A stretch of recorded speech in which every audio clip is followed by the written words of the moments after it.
evening and welcome to the BBC News. I'm Olivia Garner and the top stories are: Rainforest deforestation, good or bad? Katie Price splits up again.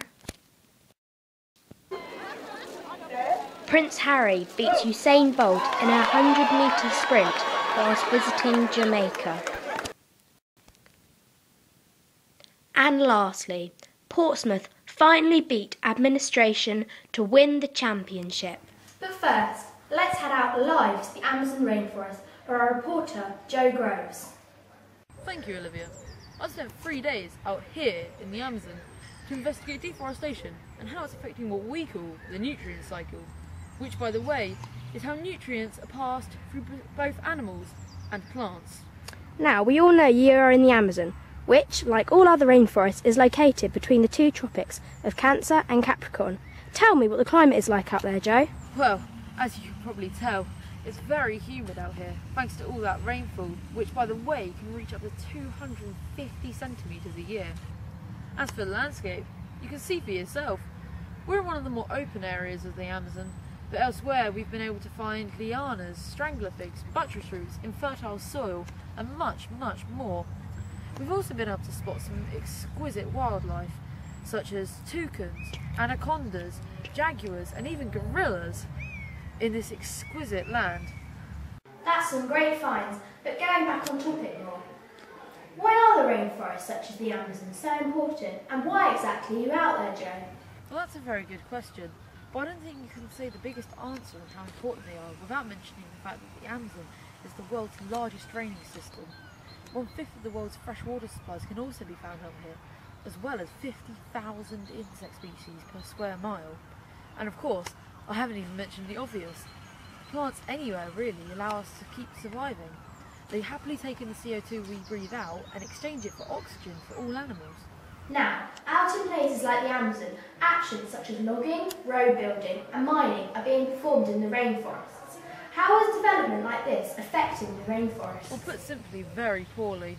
Going back on my original statement, the nutrient cycle has been drastically changed, as deforestation means there's less vegetation in the Amazon. Before we move on, Joe, can you please first explain to those who are unaware about what the nutrient cycle actually is? First of all, it all begins with leaves, twigs, and other parts of trees, such as, say, some loose bark, falling to the forest floor and becoming litter, so to speak. From here, termites, fungi, worms, ants, and more decompose this litter and release the nutrients inside into local infertile soil. The nutrients then encourage new life, and thus the cycle continues. So how is deforestation affecting this, Joe? Well, it all begins shortly after new life starts to grow.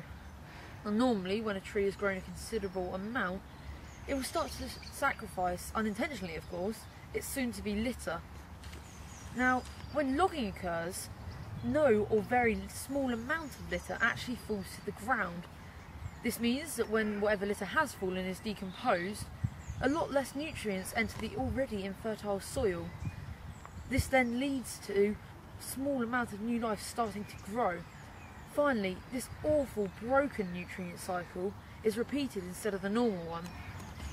Now, there is no denying that this is a truly awful occurrence, but surely there is some explanation for all this exploitation.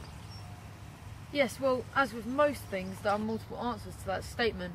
One of the most obvious being that wood is used for both timber and starting fires. Land is also being occupied by quite poor farmers and their cattle, and roads are being built through most available spaces. You also mentioned mining, Olivia, so that's a fairly obvious reason why rainforests are being ruined. Minerals, gems and other valuable resources are also can be found here. However, even this can be turned around, right? I know it will be very hard, but we can change what's happening, can't we? Well, like most things, they can be. Although this problem can't be solved with some simple duct tape. It's a matter of sustaining what we log in rainforests. Well, we can't reverse what we've already done. We can replace it. So what can be done to help, Joe? Well, planting new replacements is a good start, but that alone won't fix the predicament we found ourselves in. What we need to do is also manage the trees that we chop down. By this I'm simply meaning don't just chop down every grown tree in sight. We need to pick the cream of the crop and chop down those, remembering to replace them. Unfortunately though, not every logger or miner is legal, are they? Some wrongly feel as though they are beyond the law and will continue to log. Am I right? Unfortunately, Olivia, I think you are, and I honestly believe that will be the only problem we can encounter.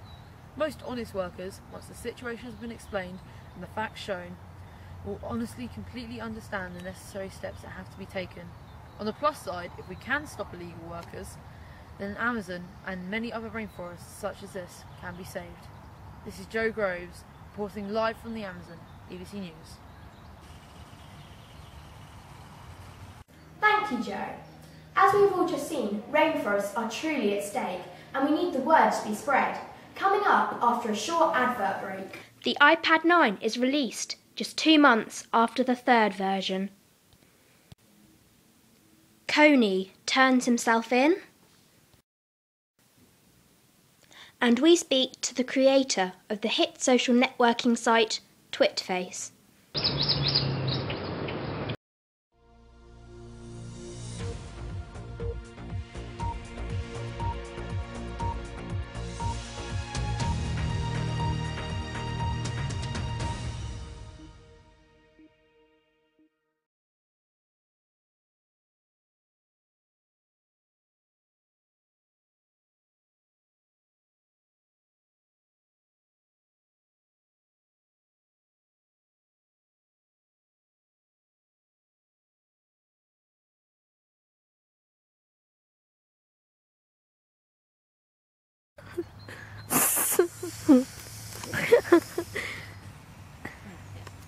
Right, ready? Is the nutrients that was inside it into the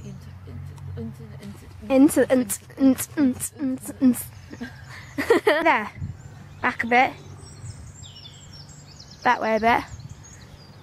Keep going. One up this done. Done. Keep going. Keep going. It will be very hard.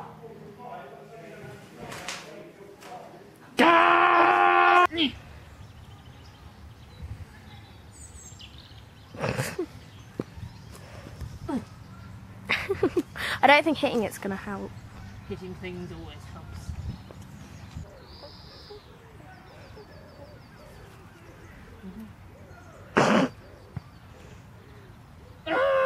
Ready? It's fine. You did it too early! I know how aggro it must have got. Yeah, thanks to all that rainfall, which, by the way,